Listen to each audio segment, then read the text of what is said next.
Hello, Broken Arrow. This is City Council Rewind for the meetings for Monday, August 5th. I am Aaron McCulloch, Director of Communications for the City of Broken Arrow, and this is at-large Councilor Mr. Johnny Parks. Mr. Parks, thank you for joining us today. Thank you very much. It's a pleasure to be here. Quick meeting last night. I think we were in and out in about 55 minutes. You know, it was quick, but it had a lot of information in it. So a lot of events that we went through and tackled and brought before the city. So I was very pleased with it.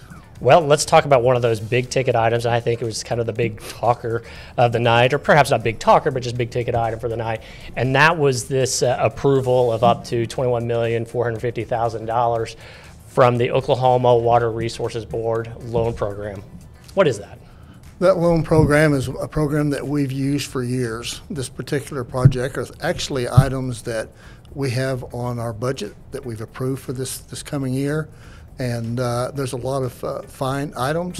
As you say, it's in excess of $20 million. But this is low interest loans that we are able to borrow. And ever since I've been on the council 40 years ago, we've used Oklahoma Water Resources Board. They're great to work with. Some of the items that we had on there last night was certainly from the Clean Water Act and making sure that the water, the sewer that we have is actually really, it's better when we empty it back into the Arkansas River than it is when we take it out. So we really tried to look after the environment and the ecology of everything, the city does. So that is a loan to go into updating those systems. One of my favorite on that particular one is water itself, you know, because that's part of the safe drinking water. And one of those items was $800,000 for the Grand River Dam design to tie back on the Grand River water. And of course, I've been a proponent for getting us back on the Grand River water for years now. So the council has worked in that direction. So there's a lot of things. Some things in subdivisions. I know Oakcrest redo their sewer and water line. So we're taking subdivisions each and every year that are kind of in disrepair, their infrastructure, and you can use this low interest money to rehab those systems. So it's a great opportunity, and they're great to work with.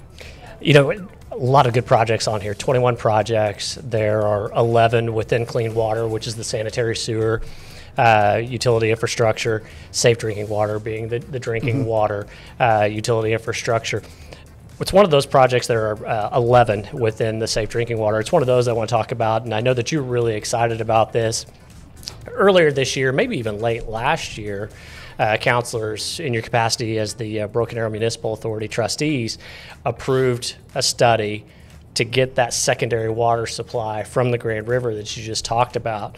And with this design, as you mentioned, $870,000 is going to go towards the cost of that. This is a really big deal, and I know it's something that you're super excited about. Well, we've been on the Grand River before many years ago. Oh, really? I didn't know that. We bought the city of Broken Arrow. We have an easement already. We have a line that actually part of it has gone bad now, but we have a 24, 36-inch line from here to Markham Ferry Dam, which is the dam at Lake Hudson, which is on the Grand River.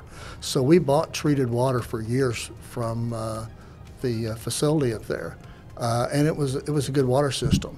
But our lines started going out and wearing out and too expensive to repair, so that particular council at the time decided that they would pull 100% back off of the verdigris.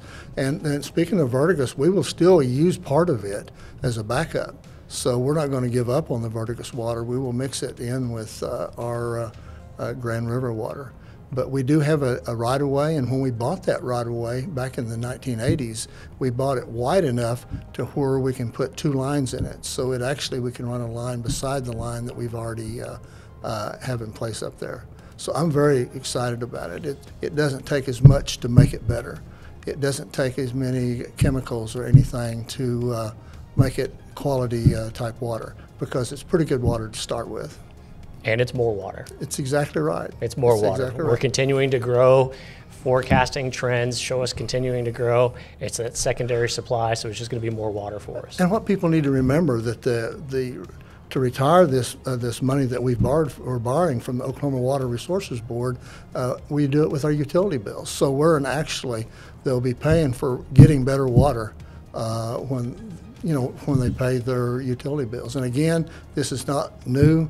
Oklahoma Water Resources Board has been there ever since I can remember, and they're there for the communities to provide safe drinking and sewer water for the cities. This is just the latest installment of a yearly approval. That's correct. Of monies that go to fund the water utility infrastructure here in Broken Arrow. And if we don't do that, what you're going to do is run into a situation where you get in over your head, where you have to spend $100 million a year on infrastructure because you're behind. So the city manager, their directors, they make it to where we do a little bit each year, and I think it works out great. I do too. We have that full list on the city website, so if you want to check that out, go to brokenarrowok.gov. There were about 60 other items on the agendas besides what we just talked about. For more about those items, go to the city website and click on Agendas and Minutes in the Government section. Click on the date range drop-down list and then select the governing body. Find the meeting date of your choice and select the meeting details. All right, and one last thing last night. The folks from the Chamber were there to give an update on this year's Rooster Days and then looking ahead to next year's Rooster Days. Really exciting stuff last night. Well, I'm always excited to get to work with the Chamber, and in this case, again, it worked out very well. Rooster Day and I go back a long ways.